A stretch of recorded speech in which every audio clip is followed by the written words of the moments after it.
అందరికీ నమస్కారం అండి. తెలంగాణ రాష్ట్ర వ్యాప్తంగా ఉన్నటువంటి పింఛన్దారులకు సంబంధించి పాత పెన్షన్లు అనేది మనకు రెగ్యులర్గా రావాల్సిన పెన్షన్లు ఇంకా డబ్బులు అయితే చేతికి అయితే అందలేదు. సో ప్రభుత్వం దీనిపైన ఈరోజు మరి ఎప్పటి నుంచి అందజేసే అవకాశాలు అయితే ఉంది, ఎవరెవరికి ఇవ్వనుంది, ఎంత పెన్షన్ అయితే ఇవ్వనుంది, ఏమైనా కొత్త రూల్స్ వచ్చాయా, కొత్త పెన్షన్లు ఏమైనా ప్రభుత్వం ఇవ్వడానికి సిద్ధమైందా, సో ఎవరెవరికి రాబోతుంది, సో మొత్తానికి రేపు అయితే ఈ జిల్లాల వారందరికీ కూడా పూర్తి స్థాయిలో డబ్బులు అయితే పడతాయండి. సో మీరు గత ఏ ఏ రకంగా తీసుకున్నారో అదే రకంగా అయితే తీసుకోవచ్చు అనమాట. సో ఎంత ఇస్తున్నారు, ఏంది, ఏ జిల్లాలకు ఇస్తున్నారు, దీనికి సంబంధించి ప్రభుత్వం అయితే ఒక ఇన్ని జిల్లాలకు విడుదల చేస్తున్నట్లు సీఎం రేవంత్ రెడ్డి అయితే తెలియజేశారనమాట. దీనికి సంబంధించిన కంప్లీట్ ఇన్ఫర్మేషన్ అని మనం వీడియో రూపంలో తెలుస్తున్నామండి. ముందుగా వీడియో వస్తున్న ప్రతి ఒక్కరు కూడా లైక్ చేయండి, కొత్తగా కనుక ఛానల్ వస్తే తప్పకుండా సబ్స్క్రైబ్ చేసుకొని bell button all notification activate చేసుకోండి, మిత్రులందరికీ వీడియోని షేర్ చేయండి. ఇక తెలంగాణ రాష్ట్రంలో ఉన్నటువంటి ఆసరా పెన్షన్ లబ్ధిదారులకు గుడ్ న్యూస్ చెప్పారనమాట. ఎందుకంటే పెన్షన్లకు సంబంధించి ఎదురు చూస్తున్నాం అనమాట. ఇక పోయిన నెలకు సంబంధించి లేట్ అయిన ఆటో ఇటో మొత్తానికి సంబంధించి 22 తారీఖు అయితే ఇచ్చారు. ఇప్పుడు ప్రస్తుతానికి 20 తారీఖు అయితే వచ్చింది. ప్రభుత్వం ఎట్టకేలకైతే గ్రీన్ సిగ్నల్ ఇచ్చింది, కలెక్టర్లకు ఆదేశాలు అయితే జారీ చేశారు.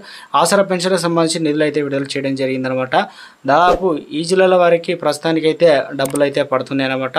ఇక బ్యాంక్ ఖాతాలో కొంతమందికి పడుతున్నాయి, అదేవిధంగా పోస్ట్ ఆఫీసులు అయితే డబ్బులు అయితే పడుతున్నాయి. కొంతమంది వేలుముద్రల ద్వారా తీసుకోవచ్చు. ఈ జిల్లాలో అంటే తెలంగాణలో రాష్ట్రంలో 33 జిల్లాలు ఉంటే సగం జిల్లాలకు మాత్రమే ప్రభుత్వం అయితే నిధులు అయితే విడుదల చేసింది. రేపటి నుంచి, ఎందుకంటే ఇప్పటికే సాయంత్రం నైట్ అయింది కాబట్టి రేపటి నుంచి ఇక డబ్బులు కూడా తీసుకోవచ్చు అని చెప్పేసి మొత్తానికైతే గుడ్ న్యూస్ చెప్పారనమాట.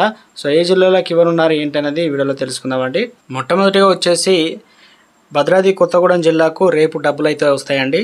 అంటే ఆదిలాబాద్ జిల్లాకు సంబంధించి ఆసరా పెన్షన్లు రిలీజ్ అయ్యాయి. అదేవిధంగా జగిత్యాల, జనగాము, జయశంకర్, భూపాలపల్లి, జోగులాంబ, గద్వాల జిల్లా కూడా రిలీజ్ కావడం జరిగింది. ఇటు ఖమ్మం జిల్లా, కొమరంభీం, ఆసిఫాబాద్ జిల్లా కూడా రిలీజ్ అయినాయి. ఇక మహబూబాద్ జిల్లాలకు సంబంధించి కూడా డబ్బులు అయితే వస్తాయన్నమాట, తీసుకోవచ్చు రేపు. ఇక మేడ్చల్, మల్కాజ్గిరికి సంబంధించి కూడా ఆసరా పెన్షన్లు అయితే రిలీజ్ చేయడం జరిగిందనమాట. ఈ జిల్లాకు రేపటి నుంచి అందిస్తారు. ములుగు జిల్లా, అదేవిధంగా నాగర్ కర్నూలు జిల్లాకు సంబంధించి నారాయణపేట, అదేవిధంగా రంగారెడ్డి జిల్లాకు, ఇక ముఖ్యంగా వికారాబాద్ జిల్లాకు, వనపర్తి, వరంగల్ రూరల్, అదేవిధంగా వరంగల్ అర్బన్ జిల్లాకు, మొత్తం తెలంగాణ రాష్ట్రంలో 33 జిల్లాలు ఉంటే 19 జిల్లాలకైతే ప్రభుత్వం అయితే లిస్ట్ అయితే వచ్చింది. ఆఫ్ ద రికార్డు, ఎందుకంటే ఎన్ని జిల్లాలకు రిలీజ్ అయిందని చెప్పేసి చెప్పొద్దని చెప్పారు. ఎందుకంటే చాలామంది కొన్ని జిల్లాలకైతే రిలీజ్ కావడంతో వ్యతిరేకత వస్తుందని. సో మొత్తానికి అంటే ఒకటే రోజు రేపు పడుతుందంటే పడేయండి, ఎందుకంటే 20 తారీఖు ఈరోజు అయిపోతుంది. 26 తారీఖు ఉన్నటువంటి ఆసరా పెన్షన్ లబ్ధిదారులకు రేపు 26 తారీఖు, 27, 28 ప్రభుత్వం అయితే వారి ఆసరా పెన్షన్లు గ్రామంలో తీసుకున్నట్లయితే వారు ఏ టైంలో తీసుకుంటారు, పెన్షన్లు వచ్చినా కూడా వారు వీలుని బట్టి అయితే తెచ్చిస్తారు కాబట్టి. సో మొత్తానికి పెన్షన్లు అయితే రిలీజ్ అయ్యాయి. మిగతా వారికి కూడా 26, 27, 28 తేదీల్లో అయితే మిగతా వారికి డబ్బులు అయితే పడతాయండి. సో మొత్తానికి అయితే ప్రభుత్వం అయితే గుడ్ న్యూస్ చెప్పింది. ఎంత ఇస్తున్నారు ఏందనేది మీరు తీసుకున్న వెంటనే కింద కామెంట్ సెక్షన్లో తెలియజేయండి. మ్యాక్సిమం అయితే పాత పెన్షన్లు అయితే ఇస్తున్నట్లు మనకైతే అప్డేట్ అయితే అందించారు.